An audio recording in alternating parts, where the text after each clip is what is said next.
Assalamualaikum warahmatullahi wabarakatuh. Halo teman-teman semua. Di video kali ini kita akan membahas mengenai ukuran dispersi. Jadi setelah kemarin kita mempelajari mengenai ukuran pemusatan dan ukuran letak, kita akan melanjutkan ke ukuran dispersi. Di ukuran dispersi sendiri yang akan dipelajari adalah mengenai yang pertama ada jangkauan, kemudian ada simpangan rata-rata, ada simpangan baku, dan variansi.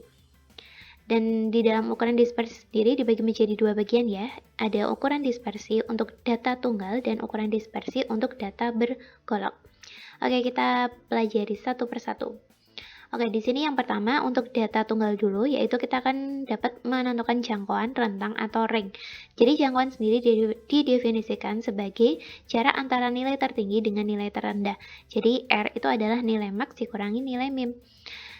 Jadi ketika kita punya sekumpulan data seperti ini, berarti ketika kita mau mencari jangkauannya, berarti tinggal kita cari nilai terbesarnya berapa dan nilai terkecilnya berapa. Untuk di data di sini berarti paling besar ini ya, 74. Kemudian paling kecilnya berapa? Ya ini, 39. Jadi dapat kita tentukan R-nya yaitu adalah 74 dikurangi 39. Berarti hasilnya R-nya adalah 35. Jelas ya ini ya jangkauan ya. Kemudian mengenai rata deviasi atau simpangan rata-rata dari data tunggal. Jadi ketika kita mempunyai suatu data, di sini kita menggunakannya data sampel yaitu X1 sampai Xn, maka rata deviasinya atau RD-nya adalah sigma dari mutlak XI min X bar dibagi N. Jadi untuk mencari rata deviasi, berarti langkah pertamanya teman-teman tentukan dulu yang namanya rata-rata dari data tersebut. Jadi setelah ketemu rata-ratanya, maka setiap data itu dikurangi dengan rata-rata, kemudian hasilnya dimutlakkan, lalu kita jumlahkan dan dibagi dengan banyaknya data. Untuk lebih jelasnya, kita masuk ke contoh soalnya. Tentukan rata deviasi dari data ini, 9, 8, 11, 12, 5, dan 9. Kita dapat mengurutkan datanya seperti tampak pada tabel berikut. Jadi ini datanya sudah diurutkan ya, dari mulai terkecil 5 dan terbesarnya 12. Ketika nanti ada angka yang sama, itu dituliskan 2 kali. Ini sebenarnya ada 2 kan, dituliskan 2 kali seperti ini. Maka langkah pertamanya kita tentukan dulu rata-ratanya kan teman-teman, karena rumusnya seperti ini. Nih, berarti kita cari dulu rata-rata. Untuk mencari rata-rata, berarti kita jumlahkan semua datanya, yaitu kita cari jumlah dari ini. 5 ditambah 8 ditambah 9 ditambah 9 ditambah 11 ditambah 12. Nah, ini kita jumlahin semua. Kemudian nanti hasilnya baru dibagi banyaknya. Ini jumlahnya berapa? Sigma X itu berarti menyatakan jumlahnya dari pada kolom pertama ini, 5 ditambah 8 tambah 9 tambah 9 tambah 11 ditambah 12. Hasilnya adalah 54 ya. 54. Nah, berarti dari sini kita bisa menentukan rata-ratanya. Tulis ini aja ya, X bar-nya. X bar-nya berarti kan ini jumlahnya semuanya 54 dibagi banyaknya data. Banyaknya data itu berarti ini, cacahnya itu ada berapa? Ini kan berarti data pertama 5, data kedua 8, data ketiga 9, data keempat 9, data kelima 11, data keenam itu 12. Berarti banyaknya ada 6. Berarti 54 dibagi 6 berarti hasilnya adalah 9. Berarti ketemu rata-ratanya itu adalah 9. Untuk di kolom selanjutnya itu adalah setiap data kita kurangkan dengan hasil rata-ratanya. Kan sudah ketemu rata-ratanya 9 ya, berarti setiap data ini kita kurangkan dengan 9. Berarti di sini tinggal dituliskan aja 5 min 9. Kemudian di sini 8 min 9. Di sini 9 min 9, 9 min 9, 11 min 9, 12 min 9. Nah, seperti ini. Nah, ini kita hitung hasilnya. Nah, kalau dari pengurangan seperti ini kan memungkinkan hasilnya itu ada yang positif, ada yang negatif ya. Seperti 5 dikurangi 9 itu kan hasilnya negatif 4. Tapi nah di sini yang lebih dari 9 itu mesti hasilnya kan positif kan. Berarti di sini 3. Maka di sini untuk mencari rata deviasinya itu perlu dimutlakkan. Jadi setelah kita kurangkan itu kita mutlakkan. Jadi hasil 5 dikurangi min 9 tadi adalah min 4. Kemudian di sini dimutlakkan. Kalau dimutlakkan itu hasilnya yang awalnya negatif berubah menjadi positif. Absolute ya, berarti di sini 4. Kemudian 8 dikurangi 9 negatif 1 ya, berarti dimutakan jadi 1. Kemudian 9 min 9 0 dimutakan tetap 0. Kemudian 9 min 9 0. 11 min 9 itu hasilnya 2. Karena sudah positif ya berarti hasilnya positif lagi. Kemudian 12 min 3 3. Ya. Ini adalah hasil dari X min X bar dimutlakan. Jadi kalau dimutlakan hasilnya semuanya positif seperti itu. Kemudian kita jumlahkan hasilnya Ini tinggal dijumlahin aja, 4 ditambah 1 ditambah 0 ditambah 0 ditambah 2 ditambah 3. Ini ketemu sigma XI min X bar mutlaknya. Itu ketemu berapa? Ya ketemunya itu 10 ya teman-teman. Oke. 10. Maka kita dapat menentukan rata deviasinya, jumlahnya tadi kan dari hasil ini kan dijumlahin semua 10 dibagi N. N itu sama saja dengan ini, banyaknya data tadi. Banyaknya data tadi ada 6 ya, 1, 2, 3, 4, 5, 6. Jadi 10 bagi 6 berarti hasil akhirnya adalah 1,666. Tentu bisa ditulis 1,67. Seperti ini, bisa ya. Oke, lanjut. Simpangan baku atau standar deviasi. Jadi simpangan baku dari data tunggal, dari data sampel X1 sampai Xn itu dirumuskan sebagai sigma Xi min X bar dikuadratkan dibagi banyaknya data dikurangi 1. Nah, sama seperti tadi simpangan rata-rata, kalau kita menggunakan rumus ini berarti harus kita tentukan dulu yang namanya rata-ratanya. Jadi setelah ketemu rata-rata, setiap data dikurangi rata-rata kemudian dikuadratkan. Kalau simpangan rata-rata tadi dimutlakan biar hasilnya positif, kalau di sini simpangan baku itu dikuadratkan. Atau ketika teman-teman tidak mencari ratanya, berarti bisa menggunakan rumus seperti ini.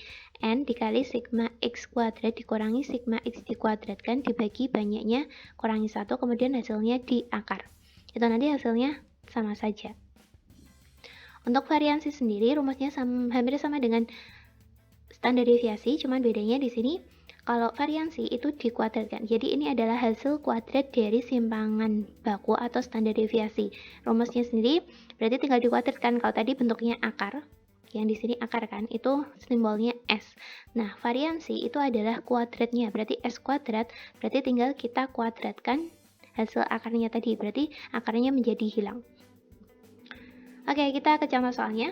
Soalnya sama seperti tadi ya. Berarti kita cari dulu di sini karena kita mau nyari kuadratnya kan. Sama kayak tadi. Ini tadi udah ketemu ya, teman-teman. Ini tadi jumlahnya 54. Terus ketemu rata-ratanya itu 54 dibagi 6 ya. Tadi ketemunya 9. Maka di sini X min X bar, ketemu X barnya 9 kan. X barnya 9. Berarti tinggal 5 min 9 sama kayak tadi, 8 min 9, 9 min 9, 9 min 9, 11 min 9, 12 min 9. Nah, dikuadratkan berarti hasil pengurangannya kita kuadratkan. Berarti 5 min 4, 5 min 9 itu min 4. Min 4 dikuadratkan berarti min 4 dikali min 4 berarti hasilnya adalah 16 kayak gitu ya. Terus di sini kan negatif 1 kan, berarti dikuadratkan 1. Ini berarti 99, 0, berarti dikuadratkan juga 0. 11 min 9 itu 2, 2 dikuadratkan berarti 4 ya teman-teman, 2 kali 2, 4. Kemudian 12 min 9, 3, berarti 3 kali 3, 9. Nah, seperti ini hasilnya. Kemudian kita jumlahkan, ini 16 ditambah 1 ditambah 4 ditambah 9, berarti hasilnya adalah 30. Ini adalah sigma X min X bar dikuadratkan. Berarti dapat kita tentukan, ini nyari variansinya dulu ya. Ini variansinya berarti hasil dari sigma Xi min X bar dikuadratkan. Jadi hasil pengurangan dengan rata-ratanya kemudian dikuadratkan, tadi ketemunya kan 30. Berarti tinggal dimasukkan aja 30 banyaknya data. Ini kan datanya tadi ada 6 ya. Datanya ada 6, berarti 6 min 1, berarti 30 per 5, berarti hasilnya 6. Jelas ya. Kemudian kalau kita mau nyari standar deviasi, deviasi itu rumusnya S kan. S itu akar dari S kuadrat, berarti tinggal kita akarkan dari hasil variansinya, berarti akar dari 6. Itu hasilnya adalah 2,45. Seperti ini. Jadi ketika kita mau nyari variansi atau standar deviasi itu cukup dibuat satu kolom saja. Tabel seperti ini nanti bisa digunakan untuk mencari dua-duanya, variansi atau standar deviasinya. Kita masuk ke ukuran dispersi data bergolong. Untuk yang pertama yaitu jangkauan rentang atau range-nya. Jadi bedanya apa? Kalau data bergolong itu jelas ya, datanya dalam bentuk tabel distribusi frekuensi seperti ini. Jadi setiap kelas itu ada intervalnya, kemudian intervalnya mengandung frekuensi tertentu. Jadi contohnya seperti ini. Maka itu kita dapat menentukan range atau rentangnya itu adalah dari nilai tengah terbesar dikurangi nilai tengah terkecil. Jadi kita perlu dulu mencari namanya titik tengah. Ingat ya, titik tengah itu adalah jumlah dari batas bawah ditambah batas atas kemudian dibagi 2. Berarti 60 ditambah 62 dibagi 2 hasilnya 61. Maka di sini dapat kita tentukan ringnya yang terbesar jelas yang di bawah ya, ini max-nya dan ini min-nya. Berarti selisihnya berarti tinggal dihitung aja kan, berarti 73 dikurangi 61 kayak gitu. Jadi ini berapa? 12. Oke, seperti itu bisa dipahami ya. Selanjutnya kita masuk ke simangan rata-rata. Nah, bedanya apa dengan data tunggal? Kalau data bergolong itu di sini perlu dikalikan dengan frekuensinya. Nanti ya, karena tadi tiap kelas itu ada frekuensinya, maka harus dibagi dengan frekuensi. Kemudian pembaginya di sini adalah banyaknya data atau banyaknya frekuensi, sama saja. Nah, kita ke contohnya. Jadi diketahui datanya seperti ini. Kemudian langkah pertamanya, karena rumusnya tadi selalu ada rata-rata, kita cari dulu yang namanya rata-rata. Maka dari data yang diketahui itu kita cari titik tengahnya tadi seperti ini ya, ditambah dibagi 2. Kemudian kita cari dulu yang namanya rata. Itu rata dapat dicari dari ini, sigma Fi kali Xi, yang ini dulu ya. Sigma Fi kali Xi dibagi sigma Fi. Maka dicari dulu hasil perkalian antara frekuensi dengan titik tengahnya.